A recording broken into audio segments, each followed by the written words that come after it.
First எங்கள் அப்பாவும் அம்மாவும் வந்து இப்போ நான் பிறந்தவொடனே எங்கள் அப்பா ரொம்ப ஆசைப்பட்டாரு, நமக்கு பையன் பிறக்கணும், எல்லா சமூகத்துலேயும் இருக்குது, ஆண் குழந்தை தான் முக்கியம் அப்படின்னு சொல்லிட்டு. தார்மீக ரீதியாக இந்து தர்மப்படி அவர் ஆண் இருந்தாக்கா எல்லா விஷயத்துக்குமே நல்லது கெட்டது எல்லாத்துக்குமே ஆண் தான் உபயோகம் அப்படின்னு நினைக்கிறாங்க, பெண்ணை பாரமாக நினைக்கிறாங்க எல்லா விஷயத்துக்கும். இதெல்லாம் எனக்கு அவங்கெல்லாம் பெரியவங்க பேசிப்பாங்க, மைண்டில் பதிஞ்சிருச்சு. அதே மாதிரி நான் ஒரு 5 வயசு இருக்கும்போது அப்பா வந்து ரயில்வேஸில் இன்ஜினியராக இருந்தார். அப்போது அந்த அந்த இடத்துல வந்து மத்திய பிரதேசம் அங்கே வந்து நல்ல ஸ்கூல் கிடையாது, இங்கிலீஷ் ஸ்கூல் கிடையாது. அதனால பெரியப்பா வீட்டில் போட்டாங்க. பெரியப்பா வீடு நாக்பூர்னு ஒரு பெரிய சிட்டி, அங்கே போட்டார். அங்கே ஒரு கான்வென்ட் ஸ்கூலில் எனக்கு சேர்த்தாங்க எல்கேஜி. அப்போ இந்த பெண் போடுற உடையெல்லாம் எனக்கு போட்டாங்க. அதெல்லாம் எனக்கு வந்து என்னை கொஞ்சம் சித்திரவதை பண்ணுற மாதிரி இருந்தது. அப்புறம் அங்கே அந்த பெரியம்மா வந்து என்ன பண்ணுவாங்க, நிறைய உறவினர்கள்னா பெண்ணுன்னு சொல்லி மட்டும் தருவாங்க. பழைய சாதம் தான் சாப்பிடணும், இதுதான் சாப்பிடணும், ஆண் தான் அதை சாப்பிடணும், அப்படி அந்த மாதிரிலாம் மனசு பாதிக்கிற மாதிரி பெண் மட்டும் ஆண் வசதின்ற மாதிரிலாம் சொன்னாங்க. அந்த 4 அக்கா அங்கே இருந்தாங்க. அவங்களுக்கு ஒரு தம்பி, அவன் வந்து என்னோட பெரியவன், 10 வயசு பெரியவன். அவனை வசதியில சொல்லி என்னை தாழ்த்தின்னு சொல்லி அப்போ 5 வயசுல எனக்கு பாதிப்பு ஆரம்பிச்சது.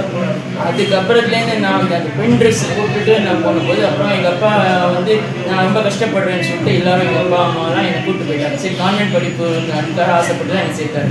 அதை விட்டுட்டு நான் எப்படி எங்கள் அப்பா இருக்கிற ஊருக்கே என்னை கூப்பிட்டு போயிட்டாங்க. அங்கே போயிட்டு அப்போ ஆரம்பிச்சு நான் பேண்ட் ஷர்ட்டு தான் போடுவேன். அங்கே இருக்கிற ஸ்கூல் சின்ன ஸ்கூலாக பரவாயில்ல, நாங்கள் அப்பா சேர்த்து விட்டாங்க. அப்போ நான் ஆண்களோட தான் உட்காருவேன், நானும் ஆம்பளை பையனே சொல்லுவேன். ரொம்ப முரட்டு சுபாவத்தோடு இருக்கேன், எல்லாரையும் அடிப்பேன், நொறுக்குறேன், அந்த மாதிரி முரட்டு தருவாங்க. ஏன்னா மெயின் ரீதியாக பாதிப்பு ஆண்கிறது நான் 5 வயசுல எனக்கு ஆண்கிறது ஸ்ட்ராங்காக பதிஞ்சு போச்சு மைண்டில். ஸோ பொண்ணுங்கள்லாம் பேசவே மாட்டேன், வெட்கப்படுவேன். ஆணுக்கு ஆண் சரி சமமாக இருக்கும். சினிமாவில் வர மாதிரி ஒரு வாழ்க்கையில் பெரிய இடி வந்து 9 வயசு இருக்கும்போது அப்பா வந்து இறந்துட்டார். அப்பாவுக்கு 40 வயசு, 9 வயசு குழந்தை. இறந்ததுக்கப்புறம் சினிமாவில் வர ஹீரோ செத்து போனால் எப்படி வாழ்க்கை மாறிடும், அவங்க மனைவி குழந்தை வாழ்க்கை, அந்த மாதிரி எங்கள் வாழ்க்கை மாறி போச்சு. வடக்கேலேருந்து நாங்கள் சென்னை வந்துட்டோம். எங்கள் அம்மா கஷ்டப்பட்டு இங்கே இருக்கிற மக்கள் உறவுக்காரங்கள்லாம் எங்கள் அப்பா இருந்த மாதிரினா ஜாலியாக ஆம்பளை மாதிரிலாம் இருக்க முடியாது, பொண்ணுங்க ட்ரெஸ்ஸை போடு, அந்த மாதிரி நடந்துக்கோ அப்படின்னு சொல்லி இந்த முடியை வளர்த்து பொண்ணுங்க ட்ரெஸ்ஸை போட்டு அதுக்கப்புறம் இயற்கை அது வேலையை காட்ட ஆரம்பிச்சு 12-13 வயசுல வேறு வழியே கிடையாது, நான் மாறி தான் ஆகணும்னு சொல்லிட்டு மாறினேன். அப்போ கூட நடைப்பயணமாக தான் இருந்தேன். உணர்ச்சிகளெல்லாம் பூட்டி வச்சுக்கிட்டு அவ்வளோ கஷ்டப்பட்டேன். அது அப்படி கொஞ்சம் காலம் ஓடி போச்சு. அதுக்கப்புறம் அற்புதம் பாம்பேயில் செய்கிறாங்க. அந்த பாம்பேயில் எப்படியோ என்ன காலம் கிட்டு கிடைக்கதான விபரீதம் ஆகிட போகுதுன்னு பயந்துட்டு உணர்வுகளை மறைச்சி வச்சுருக்கேன். திடீர்னு சென்னையிலே இருக்கும்போது திடீர்னு ஒரு அற்புதம் நடந்தது. எனக்கு என்ன ஆண்டவன் கொடுத்தது என்னென்ன படிப்பு இருக்குது, பிஎஸ்சி, பிஎல், எம்பிஏ 3 விதமான படிப்பு. அப்பா ஆசைப்பட்டார் நான் படிக்க வைக்கிறாங்க. அம்மா வந்து எனக்கு அந்த கல்வி கொடுத்தாங்க, ஹெல்ப் பண்ணாங்க, சப்போர்ட் பண்ணாங்க. அதுக்கப்புறம் வந்து நான் அது படித்து முடிச்சதுக்கப்புறம் ஒரு அறிவை பெற்றுக்கொண்டு ஒரு டாக்டர்கிட்ட போயிட்டு இந்த மாதிரி கன்சல்ட் பண்ணேன். சின்ன பசங்களாக இருந்தால் அவங்க என்ன சொல்லுவாங்க, அப்பா அம்மா கூப்பிட்டு வா, கவுன்சிலிங் கொடுப்பாங்க 1 year 2 year. கடவுள் புண்ணியத்துக்கு கெட்டதையும் ஒரு நல்லது, இவ்வளோ வருஷம் கழிச்சு மாறினோம், 35 தாண்டி நம்ம மாறினோம். பட் ஆனால் கூட கெட்டதையும் ஒரு நல்லது மாதிரி நானே ஒரு வக்கீலாக இருக்கேன், நானே 4 பேருக்கு அறிவுரை சொல்கிற அளவுக்கு நான் இருக்கேன் சமூகத்தில். அப்போ எனக்கு அறிவுரை தேவையில்லை, நீ ஏன் கரெக்டாக டிசைட் பண்ணி வந்திருக்கப்பா, அதாப்பா சர்டிஃபிகேட் கொடுத்துட்டாங்க. அதுக்கப்புறம் டாக்டர்கிட்ட போயிட்டு அறுவை சிகிச்சை, ஹார்மோன் ட்ரீட்மெண்ட் எல்லாம் நான் முடிச்சுக்கிட்டேன். இப்போ வந்து 3 years-ஆக நான் புது பிறவி எடுத்து புது மனிதனாக புது யுகத்தை எதிர்நோக்கி பயணிக்க ஆரம்பிச்சிருக்கேன். நிறைய பேர் என்ன மாதிரி திங்க் பண்ணுறவங்க அவங்களோட பெற்றோர்கள்லாம் என்கரேஜ் பண்ணணும், சமூகமும் என்கரேஜ் பண்ணணும். நம்மளோட பிழை கிடையாது, ஆண்டவன் பண்ண பிழை, சின்ன மேனுஃபேக்சரிங் டிஃபெக்ட். ஆண் மனசை தூக்கி பெண் உடம்புல போட்டு விட்டார். நான் என்ன தப்பு பண்ணேன், பேரண்ட்ஸ் என்ன தப்பு பண்ணாங்க, யாரும் எந்த தப்புமே பண்ணலை. அதாவது பழைய காலத்து பாட்டு, எங்கள் தாத்தா காலத்து பாட்டு ஒன்று இருக்குது, கடவுள் செய்த குற்றமடி, உன்னை சொல்லி குற்றமில்லை, என்னை சொல்லி குற்றமில்லை, கடவுள் செய்த குற்றமடிங்கிற மாதிரி. கடவுள் தெரியாமல் அப்படி படிச்சுட்டார். மேபி கர்மா அதெல்லாம் நம்புகிறேன். இதில் இன்னொரு ஜோதிட விஷயம், ஜோதிட வல்லுநர் நான் கிடையாது, ஜோதிடத்தை நம்புகிறேன்.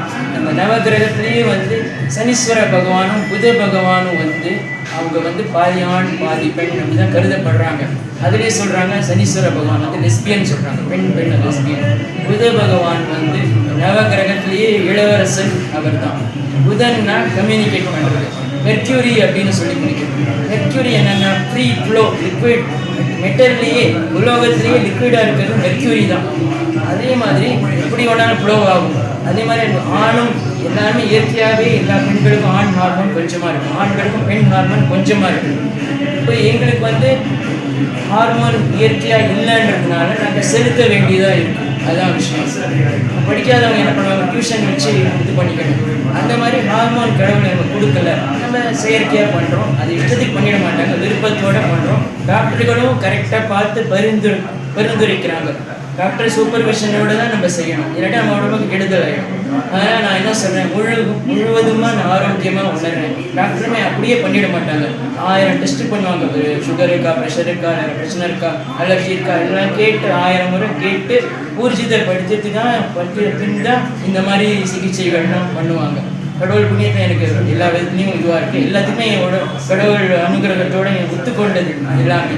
அதனால் நல்லபடியாக ஆரோக்கியமாக, மன ரீதியாக உடல் ரீதியாக ஆரோக்கியமாக உணர்றேன். சுறுசுறுப்போடு இருக்கேன். முன்னெல்லாம் என்னால் 10 மீட்டர் கூட நடக்கிறது கஷ்டப்படுவேன் பெண் சரீரத்தினால். இப்போ நான் 10 கிலோமீட்டர் அசால்ட்டாக நடப்பேன். கேனை நான் சாக்க சிரமப்படுவேன். வாட்டர் கேனை தூக்கி எங்கள் அம்மாவுக்கு நான் கவுக்கிறேன், ஹெல்ப் பண்ணுறேன். எல்லா விதத்திலும் அப்போ இருந்தது முன்பிறவியோட நான் முன்பிறவியில் எங்கள் அம்மாவுக்கு ஹெல்ப் பண்ணதை விட இந்த பிறவியில் நான் அம்மாவுக்கு ஜாஸ்தி ஹெல்ப் பண்ணுறேன். நல்ல மகனாக அம்மாவுக்கு முதல்ல நல்ல மகனாக வாழ ஆசைப்படுறேன். அப்புறம் சமூகத்தில் இருக்கிற நிறைய பேருக்கு நல்ல சகோதரராக இருக்க ஆசைப்படுறேன். பாதிக்கப்பட்ட பெண்களுக்கு நல்ல ஒரு சகோதரனாக, நல்ல ஒரு மகனா, இல்லை ஒரு தந்தையா அப்படி இருக்க ஆசைப்படுறேன். அதான் என்னோட விருப்பம். மற்றபடி நான் இதை பற்றியுமே யோசிக்கல. கடவுள் இந்த அருளால் எனக்கு புது உடம்பு கிடைச்சிருக்கு அப்படின்னு நினைக்கிறேன். கற்ற கல்வியையும் இப்போ கிடைச்ச புது வாழ்வையும் வச்சு நான் நல்லது சொல்லணும், சமூகத்துக்கு நல்லது செய்யணும் அப்படின்னு ஆசைப்படுறேன். இதுதான் என்னோட ஆசை, மன ரீதியான ஒரு ஆசை.